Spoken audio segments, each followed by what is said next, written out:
What's up, world? And most importantly, thank you all for tuning in to Post Game Politics. Well, today's episode is a little bit different. I got the chance to sit down with Dr. Kedric Taylor, the Director of Bands here at Southern University of the Human Jukebox. So, how do you feel about this weekend's game?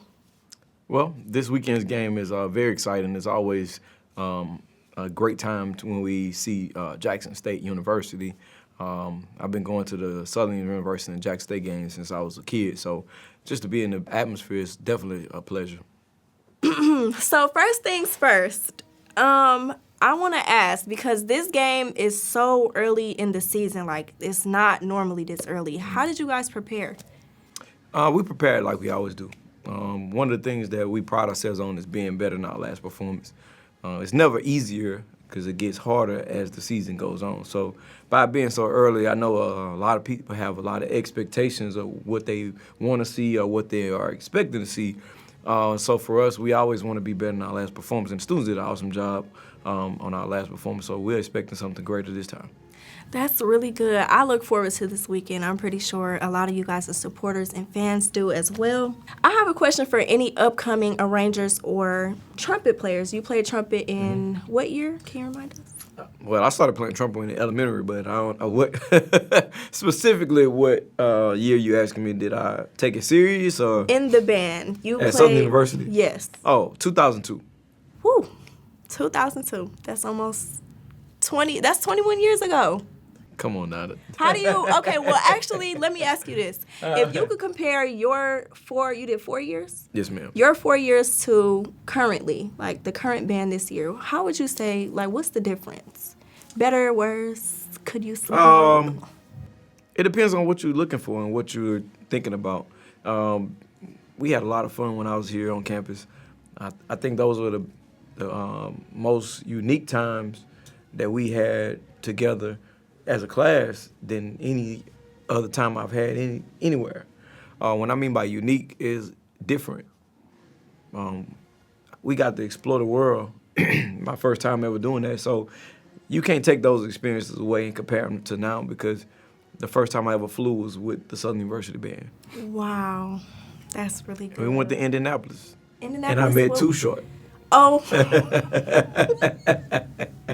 I didn't know that at all prior to this interview. I never knew that. That's really cool. So what advice could you give to some trumpet players who are up and coming, trying to learn their horn or anything? Like, what advice could you give them? Well, this advice carry over with any instrument. There's a process to learning, and that's with everything you do in life. There's no shortcut. Embrace the process. The process is a method, process by which things are done.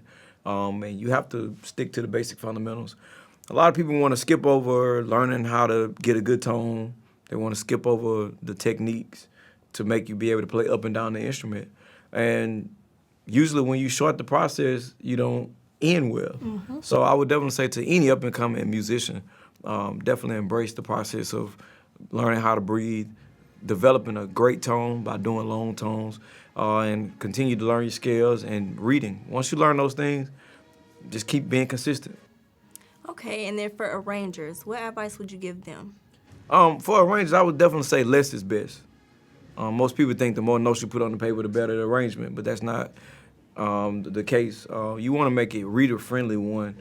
Don't write abstract parts that you can't play, and don't write parts that everybody in the section potentially can't play.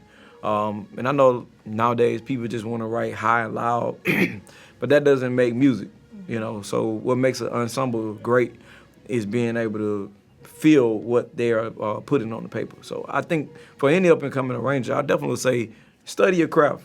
Like, see where all of these instruments derive from and see what the characteristic tones of these instruments and the range were they most useful. Okay.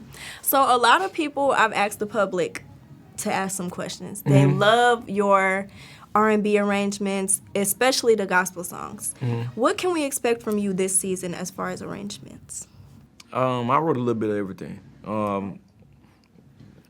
I like arranging music, no matter what it is. I just happen to grow up in the church, and so I know more gospel songs. But I just like music. Sometimes I don't even know the words. Like, I didn't know the words to Power. A lot of people's like, man, you wrote Power. I say, yeah. You didn't know the words? I never listened to the words. I just knew, got that power over me. That's it. Wow. Well, I was saying, I haven't heard it yet. I'm going to go listen. Yeah, but don't go listen. Don't go listen. Listen to our version. I'm saying, yeah, I want to listen to the arrangement. I want to hear it. Yeah, go listen to the arrangement of it. Don't go to listen to the actual song. The song. Okay. Well, so they also asked the question about the Houston Battle of the Bands. Of course, you guys did a great job. Mm-hmm. They want to know, when the Dolls did the Sideline, after performance, after the field show, what happened? Were you just stunned, like a little surprised? Were you shocked? Did you not know what was going on? Because I know as a director, you guys' main focus is to see the entire band and be able to direct. What happened? I'm glad. That's pretty much how it happened. They don't practice with us daily. Mm-hmm. And I'm one of those people that I'm an attention to detail person. So I'm all over the field all the time. So normally when the band's coming out the field, when we practicing, I'm moving around. So they didn't do that at practice. So when they did it at the performance, I didn't realize. All I know is a hand came up, and I looked, and I was in the middle of the formation. You almost got swatted there, too. Yeah, I know, right?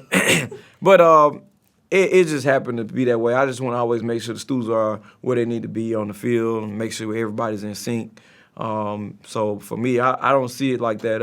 I was definitely in a spot where I normally am, in the middle. Mm-hmm.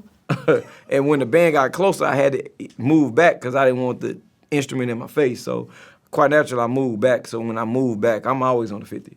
So if you notice, I was on the 50, but I was moving back. Normally, they go left or right. They don't usually move forward. So that's what happened. Okay. Well, I'm sure they forgive you for that. I know they weren't upset. That was very unexpected. They might have wanted to be a part of the... Oh. Well, so in conclusion, what are some things that you could tell the supporters or people that may be at the game, some things that they can do to take precaution or to be safe while at the game? Definitely drink plenty of water. This heat is different. I definitely say take that serious. And most importantly, come to have fun. Come to enjoy. These games are definitely fun. They're enjoyable, but at the end of the day, we all family. I know everybody have their school that they represent, but at the end of the day, man, we got to stick together, definitely as blacks. I think we sometimes forget that everybody's still human. Like me and Dr. Little talk often. People wouldn't know that because on the internet they try to turn you against them, but we laugh at it. We don't even go and look at it. We talking about real life situations. So I would definitely say come have fun. Come enjoy the atmosphere and just forget about all the things that may be troubling you and come here and enjoy yourself and listen to these bands, take the field. It's going to be a treat. Well, one more thing before we go. Do you have any positive words for Dr. Little? Yes, most definitely. Keep pushing because we definitely coming. Oh. Well, thank you so much for allowing me to interview you, and I look forward to interviewing you again post-game. I'm definitely waiting on that. Well, thank you. I'm going to have a big smile on my face. We'll see you guys later, and thank you for tuning in to Post Game Politics.